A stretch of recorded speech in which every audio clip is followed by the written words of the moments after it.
Hello and welcome. You are listening to the Happier Life podcast. I'm your host, Clare Deacon. After deciding survival wasn't enough, I set out on a path to live my best life. I wanted to thrive. Now I'm on a mission to support others.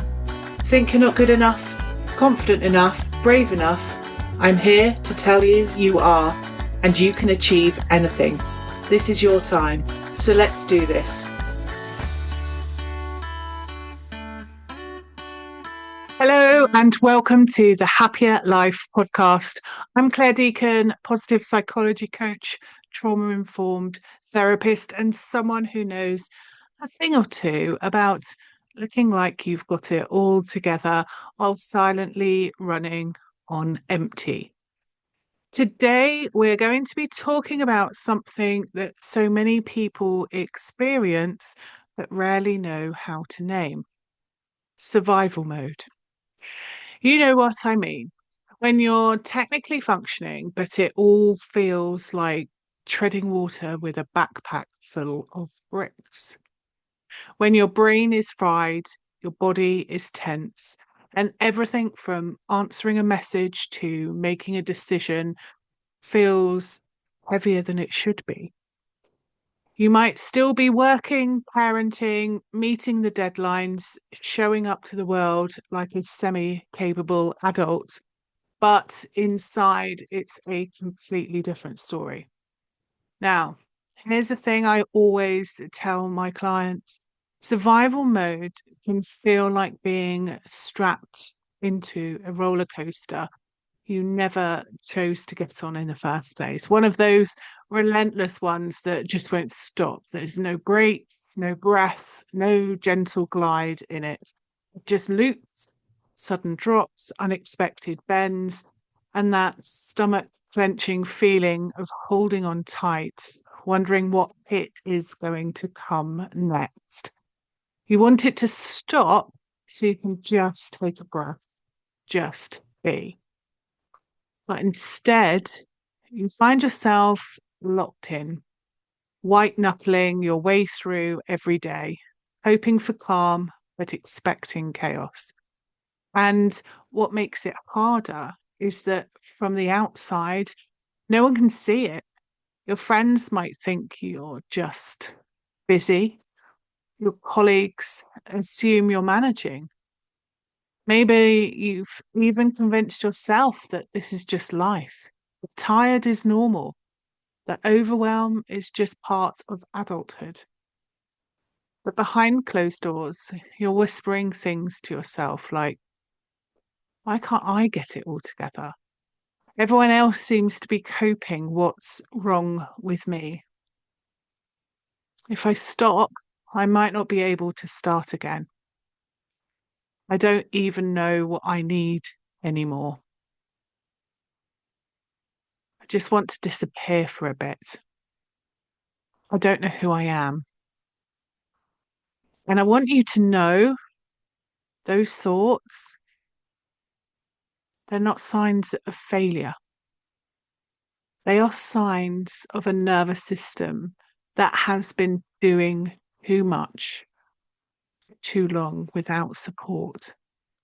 You see, the thing about survival mode is that it's smart. It's your nervous system going into protective gear. When the brain perceives a threat, whether that's a screaming argument, childhood chaos, chronic stress, illness, loss, or just being constantly overextended, it triggers a physiological state designed to keep you safe. You might fight, flee, freeze, or fawn. You might numb out, overfunction, overthink, or you might simply stop feeling altogether because feeling is too risky. Survival mode isn't just about reacting to danger, it's about adapting to long-term threats. And the kicker is, once it becomes a habit, it starts to feel like your personality. We take on the persona that our nervous system is allowing us to show up as. You begin to believe you're just anxious or that you're indecisive or lazy or cold, when actually your nervous system has been running a survival algorithm for years. And I want to say this really clearly. If you are in that space right now, if you're exhausted, checked out, numb, or constantly bracing for the next crash, you're not failing, you're surviving. Also, I want you to know this. You deserve so much more than just surviving. You deserve a life that feels safe enough to live in, not just one you're trying to manage, survive, tolerate, or just get through. You deserve a life that feels like yours, full of clarity, connection, contentment, fulfillment, and purpose. A life that feels happier. So, how do you know if you're stuck in survival mode? Well, it might show up as burnout that never quite goes away. The kind of fatigue that sleep doesn't fix, a constant background noise of anxiety when things are technically fine. You might avoid rest because it feels unfamiliar, or you fill every moment with something, a task, a to-do list, a scroll, because slowing down feels dangerous.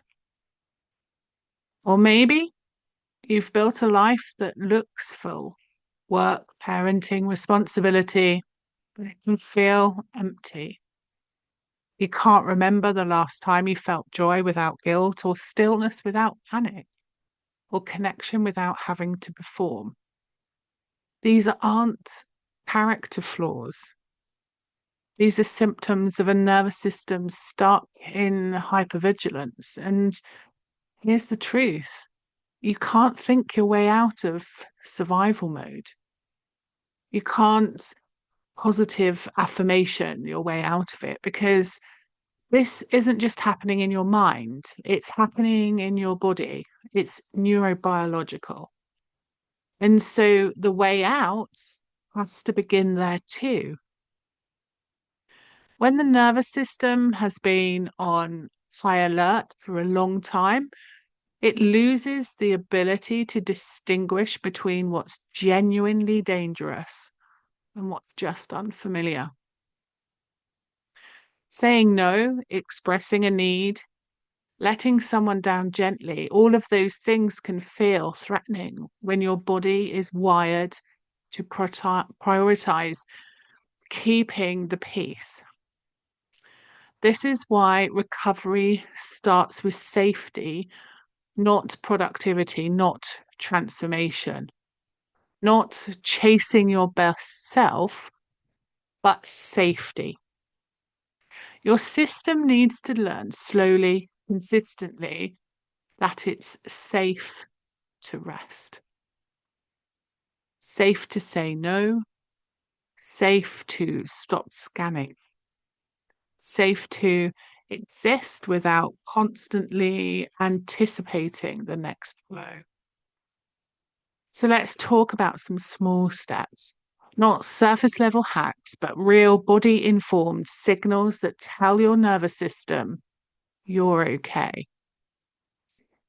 First one breath, slowly in and slowly out, where you let your shoulders just drop a little. Another, drinking your cup of coffee without multitasking, just allowing yourself to be really in that moment. Taste the coffee, feel the coffee as it goes down your throat, be in the moment. Another tip would be putting your bare feet on the floor, just noticing how it feels, whether it's a cold, hard floor, soft carpet. Take in that moment, bring your body into the present. Take a moment looking around the room. Name 5 things you can see, 4 you can touch, 3 you can hear. These are not gimmicks. These are physiological anchors. They bring you into the present. They calm that nervous system. They calm the body. But they're not the whole answer. These things help you feel more safe, but they are symptom soothers. They're not the root solution. Because here's the truth that I don't shy away from. You can only treat the symptoms, the surface, for so long.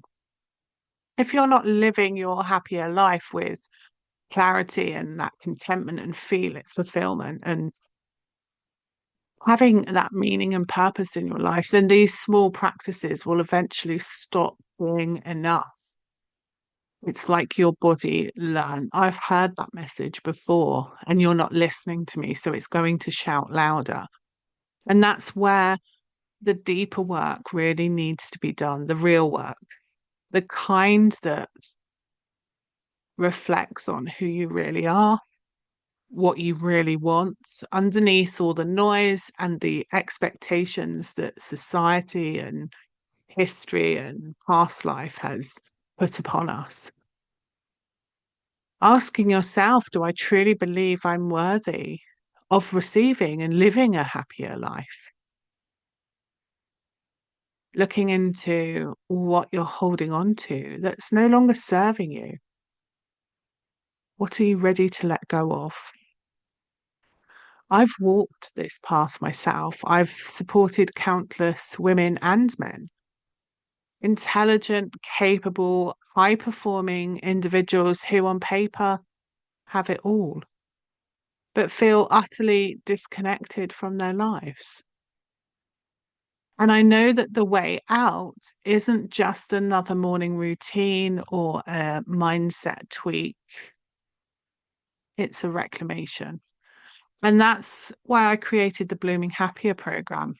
That's not a quick fix, it's a guided journey out of survival mode and into something deeper where you reconnect with yourself, regulate your nervous system, rewrite the story you're living by, and begin to thrive with intention and courage. This work takes something, but you won't be doing it alone. So, if something in you is stirring, a quiet voice is saying, this is what I need, I invite you to come closer, join my weekly newsletter, book a free, pressure free chat with me, or simply listen again to this podcast episode with your hand on your heart and whisper, I'm allowed to want more. You're not broken, you're rebuilding. And this isn't the end, it's the invitation to begin again on your terms. This is your moment to stop waiting for permission, for timing, for things to calm down. Because let's be honest, life doesn't slow down, but you can choose to move differently through it. You can choose to stop surviving on scraps of energy and start living with clarity and confidence and peace. You can wake up and not dread the day ahead. You can parent without burning out. You can make decisions without overthinking every outcome. You can hold boundaries without guilt. You can walk into a room and take up space unapologetically, fulfilling, stand there fully without shrinking. You can remember who you are before the burnout, before the heartbreak, before the roles and responsibilities swallowed you up. You want to feel calm and capable again. You want to reconnect with your joy, real joy, not the one that's social media worthy and that filtered kind of what joy should look like, but that inner contentment, that inner happiness.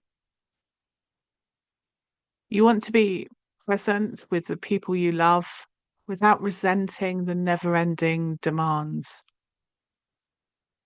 You want space to breathe, to dream, to feel proud of your life, not just responsible for it. That's what's possible. That's what we're building, not some perfect formative version of healing, but a deeply grounded, fully human kind of wholeness. And I know this not just because I'm an expert in my field, not just because I've studied the psychology and the science or trained in the therapies that support healing. I know this because I've lived it. I've spent years in survival mode.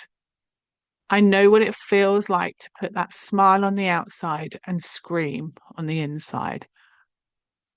And that's why I am so passionate about helping others break free. Because this isn't just theory, it's personal and it's possible. And if you're ready, I am here for you. Until next time, take care. If you've enjoyed this episode, ensure you hit subscribe, head on over to my website, happyacoach.com, sign up for the weekly newsletter, and let me support you in living a happier life. I'm your host, Clare Deacon. Thank you for listening. Have a fabulous day.